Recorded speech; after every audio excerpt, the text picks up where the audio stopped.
Hello everyone, and welcome to Power Pages Tips. My name is Nicholas Hayduk, and this is tip number 329, Open Registration.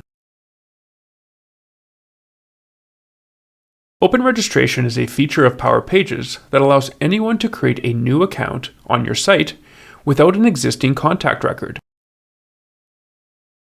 Before we dive into the details, don't forget to subscribe to the Engineered Code YouTube channel for our weekly tips, monthly community calls, and lots of other Power Pages and Power Platform content. Open registration can be enabled or disabled in the Identity Providers page in the Security Workspace of the Power Pages Design Studio. If disabled, users are not able to create their own accounts, and instead must be invited to the site using an invitation code or some other process behind the scenes to create portal accounts.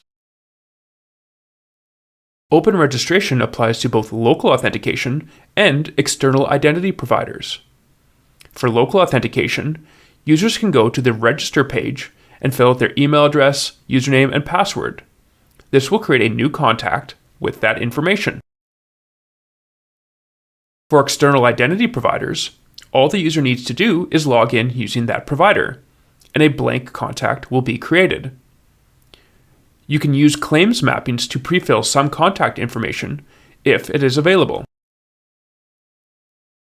By default, a user who creates an account using open registration won't have any web roles assigned to them.